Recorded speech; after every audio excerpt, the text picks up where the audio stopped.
hogar donde no hay perdón, un hogar donde el orgullo reina, fácilmente puede empezar a hacer su declive. Un hogar donde el orgullo reina va a tener ausencia de perdón. Y este es el segundo factor que nosotros queremos estudiar en esta noche, la ausencia del perdón. El perdón es básico en la vida de una persona. El perdón es básico para poder desarrollarse, para poder desenvolverse, para poder avanzar, para poder crecer, para poder pedir disculpas o para poder también reconocer su propia culpa. ¿A qué me refiero? A que muchas veces no solamente tenemos que perdonar, sino en algunas ocasiones también debemos perdonarnos. Hay cosas que nos chantajean, hay cosas que vienen a lo largo de nuestra vida y que de alguna manera turban nuestros pensamientos y muchas veces nos hacen pensar que no somos merecedores o de una oportunidad o de una mayor apertura en cuanto a las bendiciones de Dios. Pero sabe, el perdón es algo que definitivamente también es imprescindible dentro del hogar. Cuando falta el perdón, va a haber también una gran actividad de lo que significan los conflictos. Cuando falta el perdón, también hay ausencia de reconciliación. Cuando falta el perdón, también hay ausencia de paz en un hogar. Un hogar necesita continuamente de estar perdonando. El perdón, la misericordia, la gracia son cosas que deben ser colgadas y deben ser practicadas continuamente dentro de la vida de un hijo de Dios. Pero vamos a analizar un poco este texto. En Mateo capítulo 18, Mateo capítulo 18,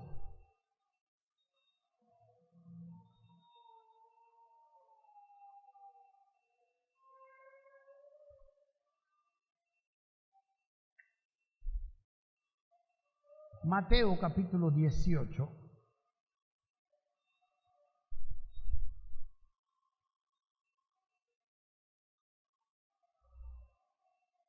¿listo? Mateo capítulo 18, versículo 21, dice así. ¿Llegamos? Lo van a proyectar también ahí al frente. Si usted quiere verlo, puede levantar su cabeza y va a poder leerlo también de la misma manera. Mateo 18, 21 dice así.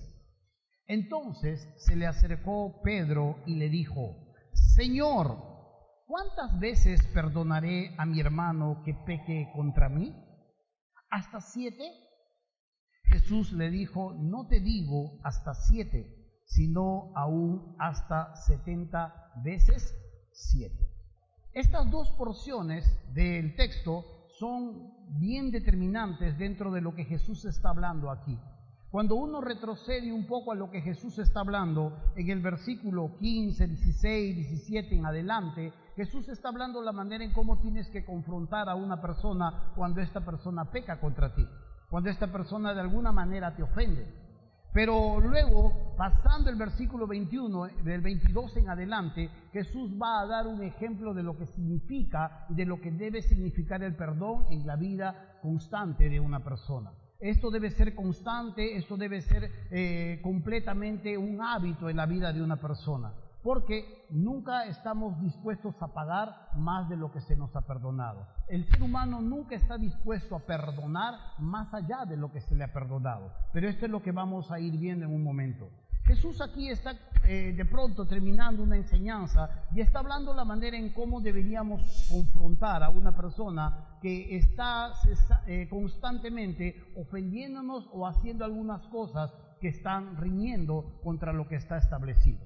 Jesús habla de que hay que llamar a una persona, a esta persona hay que hablarle en privado, hay que mantener estas cosas en lo escondido, en lo callado. Él y tú nada más conversas con él, Dios lo tapa de alguna manera, el pecado no sale, se arregla el uno a uno, y después si esta persona insiste en seguir pecando, en seguir ofendiendo, ya tú llamas a otra persona y haces que las otras personas se enteren de este problema, se enteren de este pecado, lo llamas a reconsiderar y esta persona tiene que de alguna manera poder reconsiderar la ofensa que está en este momento ejecutando. Si aún así esta persona no ha reaccionado, si aún así esta persona no ha vuelto en sí, es necesario que ahora tú lo hagas mucho más público. Antes de que un pecado se haga público en la iglesia, primero se ha conversado con esta persona en privado. Y si esta persona en privado ha continuado con esta vida, es el momento de llamar a otras personas. Y si aún así, después de llamar a 2 o 3 testigos, esta persona ha tenido en poco hacer ello, es el momento de poder anunciarlo de manera pública. Pero hay todo un proceso cuando Dios está tratando con estas personas. Y aquí Jesús está tratando de enseñar esto. Está tratando de enseñar que podemos llegar a reunirnos y podemos orar y podemos hablar de alguna manera entre nosotros y poder ejecutar de alguna u otra forma alguna sentencia o alguna disciplina contra esta persona que de una u otra manera insiste en hacer lo mismo. Y en este momento Pedro va a tratar de poder hablar y de poder tomar la voz como siempre lo ha hecho y de poder decirle al maestro en cuanto al perdón. Yo quiero que podamos retroceder un poco una vez más. En el versículo 21 dice, Pedro, entonces se le acercó Pedro y le dijo, Señor, ¿cuántas veces perdonaré a mi hermano que peque contra mí? ¿Hasta 7? ¿Cuántas veces perdonaré a mi hermano que peque contra mí? ¿Hasta 7? Y esta es la idea.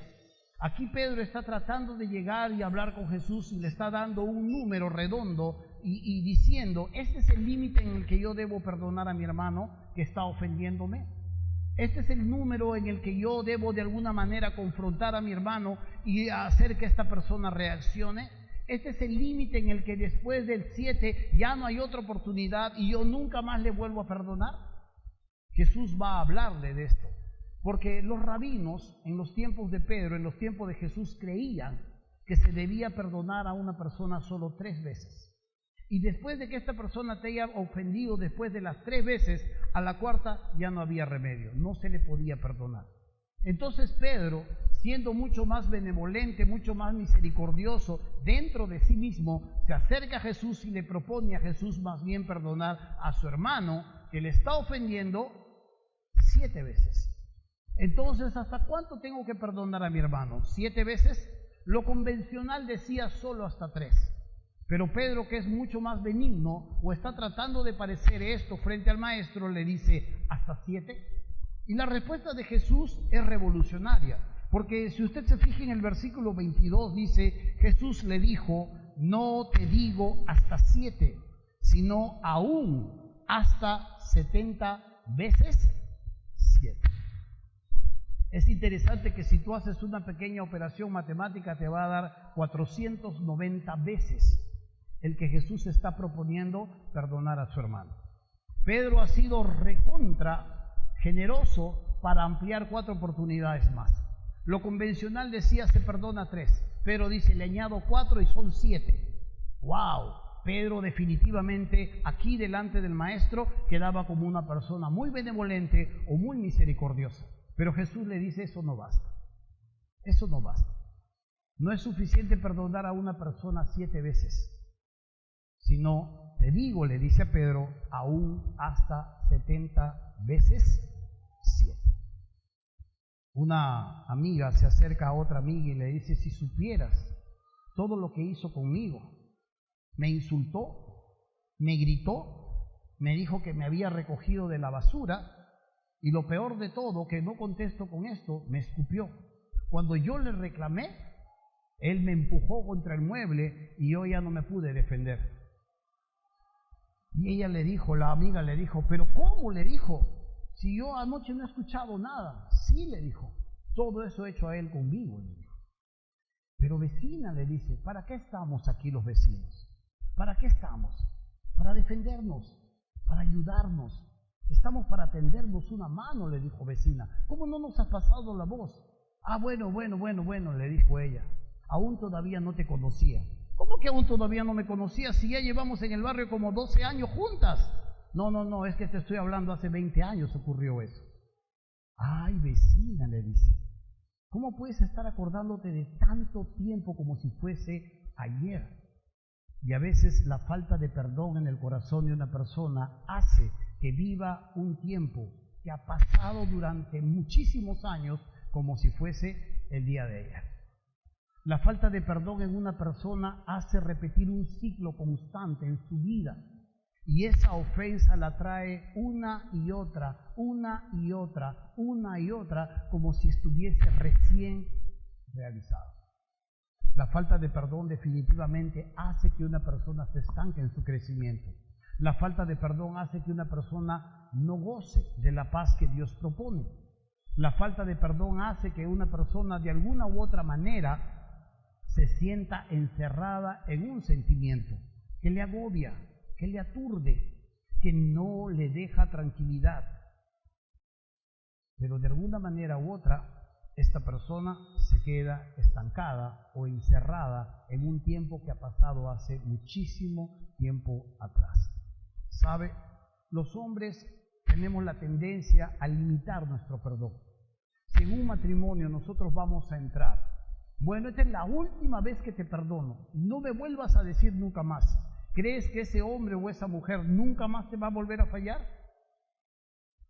¿Crees que ese hombre o esa mujer que te dice de verdad dame la última oportunidad? Por favor, esto es la última vez que sucede, yo no vuelvo a gritar, yo no te vuelvo a levantar la voz. ¿Crees que no te va a volver a levantar la voz? Y no necesariamente porque no te ame, y no necesariamente porque te menosprecie, sino por la simple y llana razón de que vivimos en un mundo caído y que cada uno de nosotros no logramos ni siquiera en un ápice la perfección, y que cada uno de nosotros llevamos dentro de nuestro propio ser una gran capacidad para hacer grandes cosas, para realizar grandes cosas, para emprender grandes empresas, pero dentro de esa misma persona llevamos nuestra propia semilla de destrucción. Dentro de esa misma persona que es capaz de muchas cosas, tiene también la capacidad no solo para destruirse, sino para destruir todo lo que le rodea. En un hogar donde no hay perdón, definitivamente estarán empezando a tener grandes problemas. La gracia y la verdad deben ser constantemente colgadas, dice la Escritura, en nuestro cuello. ¿Sabe? Hay varias razones por las que en un hogar debe reinar el perdón. Hay varias razones por las que en un hogar constantemente necesitamos perdonar. Una de estas primeras razones es que vivimos en un mundo caído. Te van a fallar de alguna manera u otra. Te van a seguir fallando y volverán a seguirte fallando, así sean o así hayan pasado 10 años. Y la mala noticia es que tú también le vas a fallar a la otra persona. Tú también vas a hacer que la otra persona, de alguna manera u otra, termine renegando de ti, porque así como tú reclamas que no te falle, tú también terminarás fallando a los demás. La segunda razón, en cuanto al perdón, es que el perdón es un estado del corazón. El perdón no es algo que nos nace, no es algo que está situado dentro de nuestro ser. Lo normal en nosotros es que el perdón, ¿qué es lo más natural para nosotros cuando alguien te ofende? ¿Qué es lo más natural para nosotros cuando alguien de alguna manera te falla? ¿Perdonarle? Lo más natural en el ser humano es la venganza. Lo más natural en el ser humano es poder pagarle con la misma moneda. ¿Te hicieron sufrir? Muy bien, ese desgraciado va a probar lo que es sufrir. Tú no sabes cómo me han hecho llorar. Vas a ver cómo va a llorar y le voy a cobrar gota por gota y le voy a hacer llorar gota por gota de todo lo que me ha hecho. Así se lo voy a hacer. Eso sí somos muy finos. Eso nos brota por los poros. Eso es lo natural en el ser humano. Pero el estado, el perdón en el corazón no es algo natural en nosotros. No es algo que nos nace. No es algo que estamos dispuestos rápidamente a perdonar. El perdón definitivamente se aprende, se ejercita, se practica una y otra vez porque no es algo dentro de nuestro propio corazón. Jesús decía en Lucas 17, mirad por vosotros mismos, decía, Lucas 17, 3 y 4. Si tu hermano pecare contra ti, repréndele, y si se arrepintiere, perdónale. Y si 7 veces al día pecare contra ti, dice Jesús, y 7 veces al día volviere a ti diciendo, me arrepiento, perdona. Qué interesante. Jesús enseña que si tu hermano peca contra ti, si tu hijo peca contra ti, o tu esposa peca contra ti, o tú contra tu esposo, y 7 veces al día le dices, perdónale, me arrepiento, la persona debe perdonarte. ¿Lo sientes? Muchas veces no vamos a sentir. Muchas veces nosotros no vamos a querer perdonar. Muchas veces no nos va a nacer porque esto no es natural en el corazón del hombre.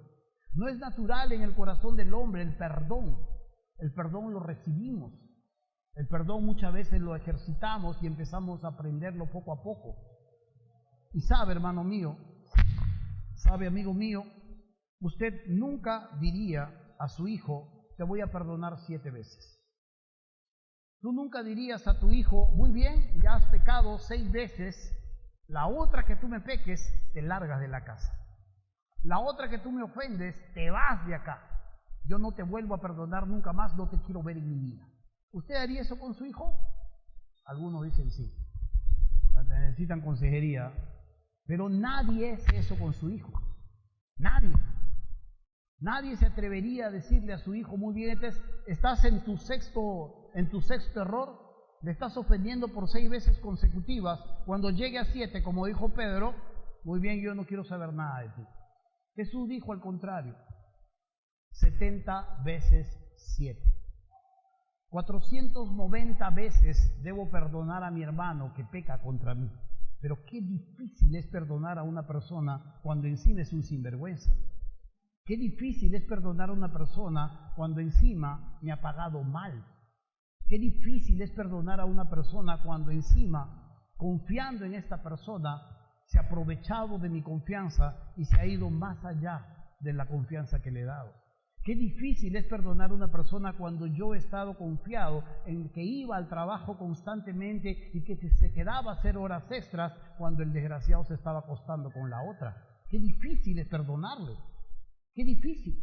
Qué difícil es perdonar a ese tío que se metía a mi cuarto muy pequeña y me tocaba y abusaba de mí. Qué difícil. Qué difícil es perdonar a una persona cuando de pronto tú has pasado cosas que te han marcado la vida, que te han traído dolor. ¿Es que acaso Dios no sabe exactamente lo que pasamos? ¿Es que acaso Dios no sabe exactamente lo que nos ha sucedido? ¿Es que acaso Dios no sabe o Dios quiere que yo ignore lo que siento? Dios quiere que yo ignore todo lo que me ha pasado y que dé un borrón y cuenta nueva y que perdone como si nada hubiese pasado. Muchas veces escuchamos esto constantemente de las personas. Tienes que perdonar. Dios te manda a perdonar. Y hay otra más. Y si no perdonas, Dios tampoco te perdona. Y escuchamos constantemente como si fuese fácil suprimir ciertos sentimientos, como si fuese fácil suprimir ciertos recuerdos, cuando esperabas que tu padre no los abandonara, cuando esperabas que ese padre que de alguna manera ha formado el hogar, ante el primer problema no se largara de la casa. La ausencia de esa persona que tenía que estar contigo en los momentos más difíciles nunca estuvo. Qué difícil a veces es perdonar. Conozco historias bien difíciles de aceptar. Personas que de pronto han maltratado a sus hijos, los han explotado, los han prostituido a sus hijos y ahora viene de viejo y ya no saben ni qué hacer con su vida y le dice a sus hijos, perdónenme, déjenme entrar a la casa. ¿Tú lo harías? ¿Tú lo harías? ¿Qué pasaría con todos esos recuerdos? ¿Qué pasaría con esos sentimientos? ¿Qué pasaría con esas heridas que han quedado en tu corazón? Definitivamente a veces hablar del perdón no es decir solamente voltea la página y listo. Quedan recuerdos, quedan dolores, quedan sentimientos, quedan situaciones en nuestro corazón que de alguna u otra manera nos predisponen al tercer tema que nosotros vamos a tocar el próximo domingo, la amargura. Pero sabe, Dios es sabio y nunca ha dejado de ser sabio. Muchas veces el perdón no es un acto natural en nuestro corazón. El perdón no es algo que de alguna manera nosotros lo sentimos y que nosotros corremos rápidamente para otorgárselo a la otra persona. El perdón muchas veces tiene que pasar por un proceso. un proceso en el cual yo tengo que aceptar el dolor que he pasado, un proceso en el cual yo debo aceptar las situaciones que he vivido, la soledad que atravesé y las muchas situaciones que yo tuve que atravesar cuando estuve solo o cuando alguien estaba haciendo cosas malas conmigo. Una vez que yo acepto, ese es un buen paso para decir, carambas, Dios aquí está. Aunque esta persona no merece mi perdón, aunque esta persona no ha hecho ningún mérito para que yo le perdone, voy a otorgarle mi perdón. ¿Sabe? El perdón definitivamente no es un acto natural. Es un acto que definitivamente uno lo está aprendiendo. Cuando era niño, 7 años de edad, yo inicié con este acto de amargura en mi corazón. Tenía 7 años, vivíamos en la selva con mis padres, me había criado con ellos, viajaba con mi padre, venía, iba a todos lados con él.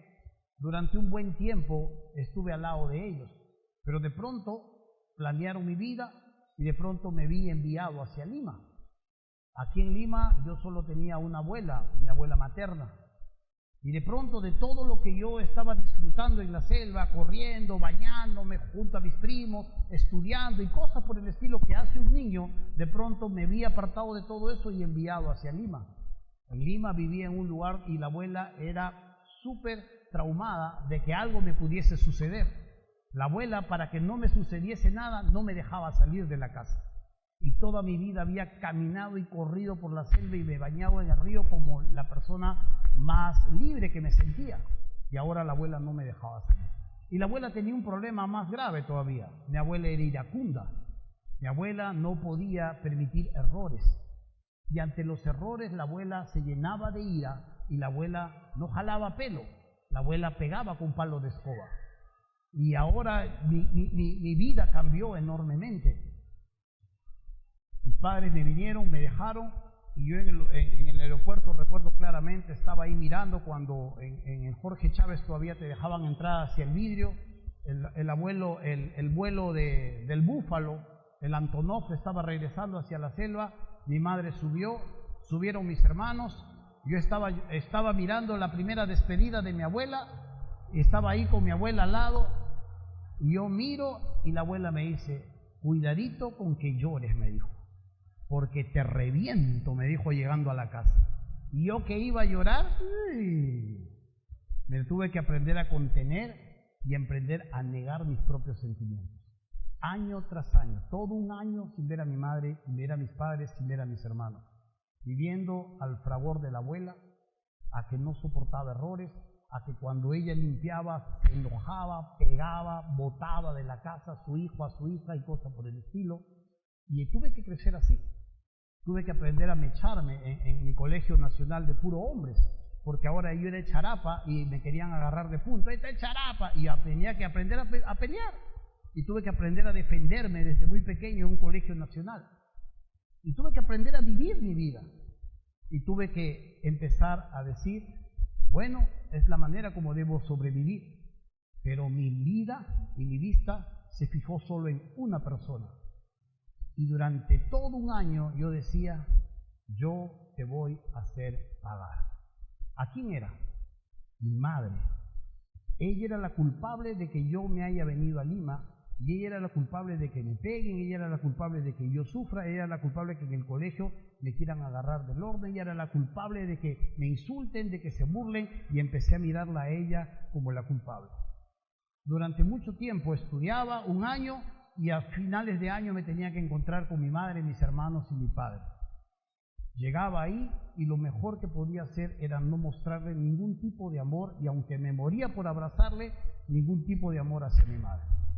Recuerdo una vez que llegamos, me mandaron hacia Lima y mi madre se tenía que venir hacia Lima y yo me iba hacia la selva, y en medio del río Marañón nos llegamos a encontrar. Mi madre venía en un bote hacia un puerto llamado Imasa, y de ahí iban a tomar el camión, y yo iba en el bote, y yo iba en otro bote rumbo hacia el pueblo de mis abuelos.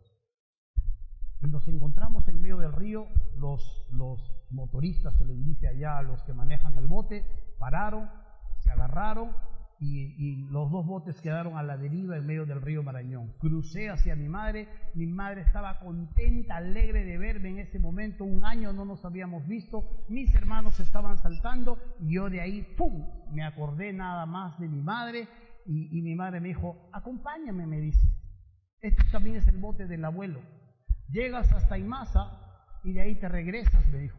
Yo le dije, no, le dije, ¿pero por qué?, me dice. Yo ni siquiera sabía explicar por qué, pero simple y llanamente le dije, no voy a ir contigo. Agarré, ¿por qué me dijo eso? Me pasé al otro bote y le dije a mi tío, vamos ya. Mi madre la vi llorando, ella se fue llorando, recuerdo que mis hermanos lloraban y a mí me importó un comino que ellos llorasen. Había aprendido a negar mis sentimientos. Y me iba.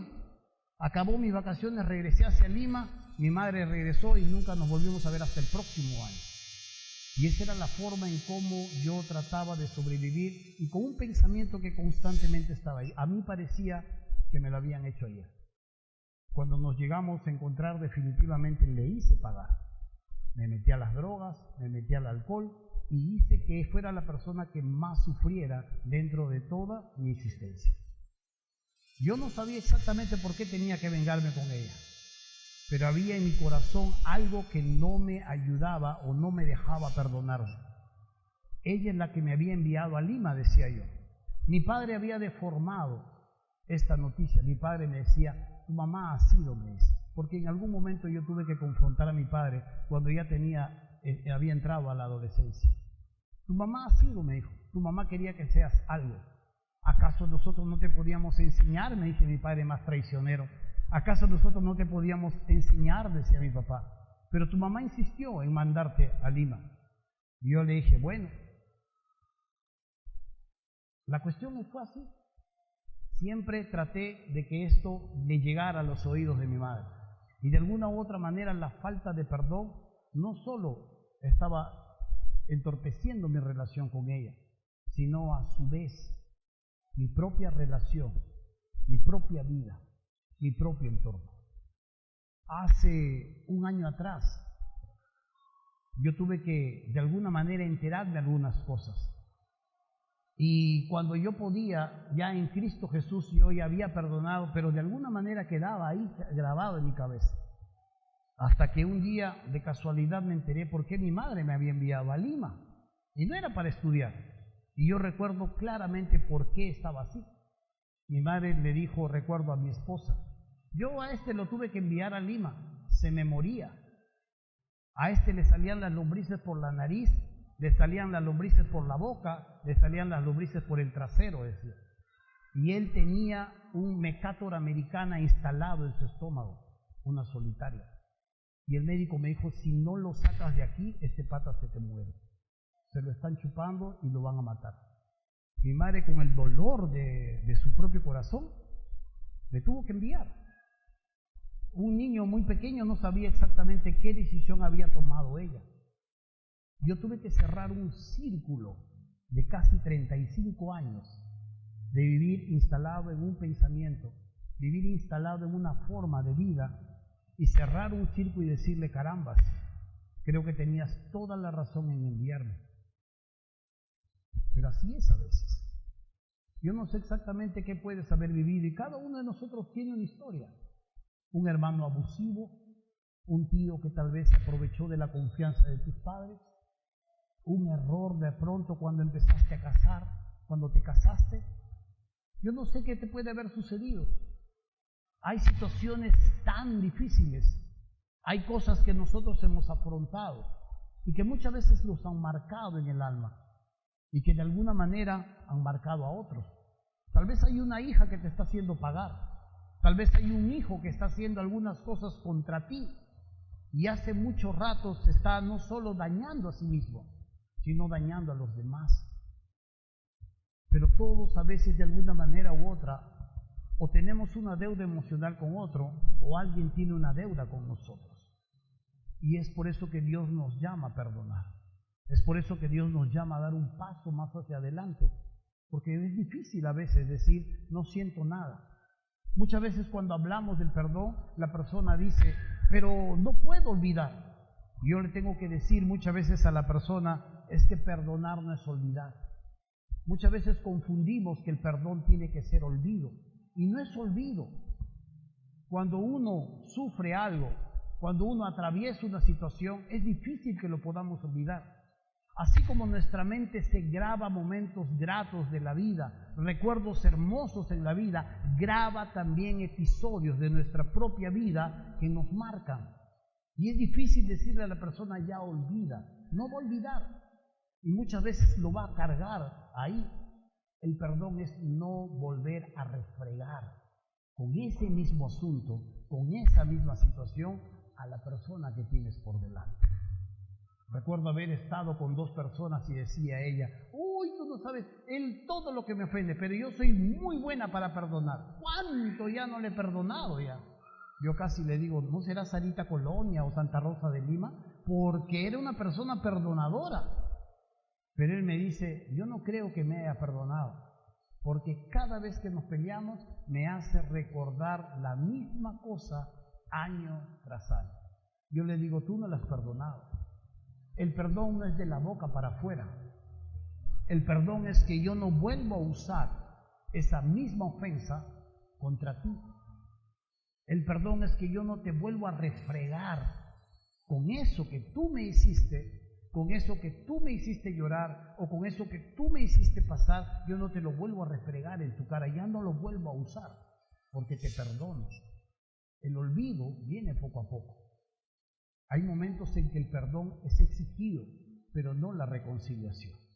Perdonar no es lo mismo que reconciliarse, ojo, pero tenemos que perdonar.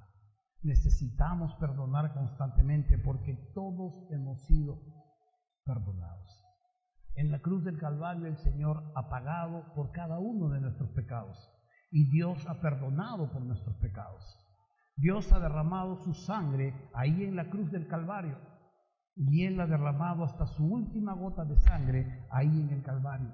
Y sabe, hermano mío, este es el momento en que nosotros necesitamos entender esto.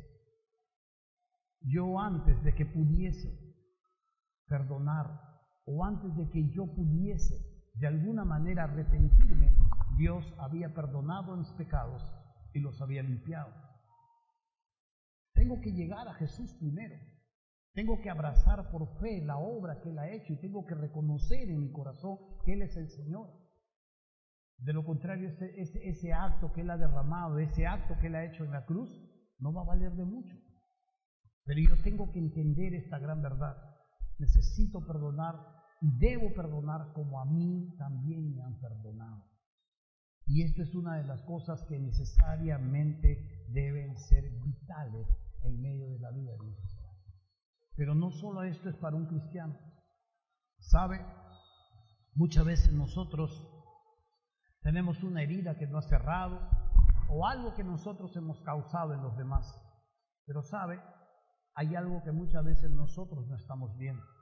Las ofensas que nosotros le hemos hecho a Dios. El pecado simplemente consiste en esto: traspasar los mandamientos de Dios y hacer mi propia voluntad. Dios me dice algo en cuanto a lo que debo hacer, sea pureza, sea amor, sea buen trato, sea relaciones, sea crianza, sea lo que sea. Y yo hago finalmente lo que a mí me da la gana. Ese es el pecado. Y yo ofendo a Dios. El ser humano ofende a Dios constantemente. Y si Dios tuviese que sacar la cuenta de todo lo que Él nos ha perdonado, definitivamente tendríamos mucho que pagar. Eso es lo que habla esta parábola.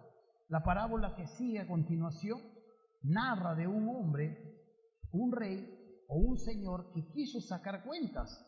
Dice en el versículo 23, ahí en Mateo 18, 23 dice: por lo cual el reino de los cielos es semejante a un rey que quiso hacer cuentas con sus siervos. Y comenzando a hacer cuentas, le fue presentado uno que le debía 10,000 talentos. A este, como no pudo pagar, ordenó su señor venderle, y a su mujer e hijos, y todo lo que tenía, para que se le pagase la deuda. Entonces aquel siervo, postrado, le suplicaba, diciendo: Señor, ten paciencia conmigo y yo te lo pagaré todo. El señor de aquel siervo, movido a misericordia, le soltó y le perdonó la deuda. Esta es una parábola que Jesús está hablando acerca del hombre que le tiene deudas a él. El pecado es una deuda contra Dios. El pecado es una deuda, una ofensa contra su santidad. Y lo representa Jesús de una manera tal que dice, un señor ha querido hacer cuentas y llamó a su siervo, pero su siervo había despilfarrado toda la riqueza de su señor y le debía 10,000 talentos. ¿Sabe? Cuando uno mira los 10,000 talentos, definitivamente se va a dar cuenta que este hombre le tenía una deuda incalculable contra su señor. En toda su vida, un judío podía ahorrar hasta 7 talentos nada más durante toda su vida. Tenía que trabajar 1,000 semanas, sus jornales, 1,000 semanas para poder ganar un talento. Y en toda su vida, él podía solamente acumular de 7 a 8 talentos si trabajaba arduamente. Este hombre le debía a su señor 10,000. Era una deuda que él no podía pagar. Y Jesús representa esto, que nadie puede pagar sus propios pecados con su mejor esfuerzo, que le tiene deudas a Dios y que necesita que este Dios le pueda perdonar estas deudas. Por eso es que cuando su señor llamó, le dijo, hay que vender a su mamá, hay que vender a sus hijos, hay que vender a su esposa, porque se permitía vender en aquellos tiempos como esclavos para pagar una deuda. Pero este hombre empezó a rogarle a su señor, le dijo, por favor, ten misericordia, ten compasión, te lo voy a pagar, le dijo. Pero el señor dice, movido a misericordia, dijo, está bien, suéltenlo. Esta es la representación típica de un ser humano que no puede terminar de pagar sus propias deudas con Dios, sus ofensas a Dios. No puedes.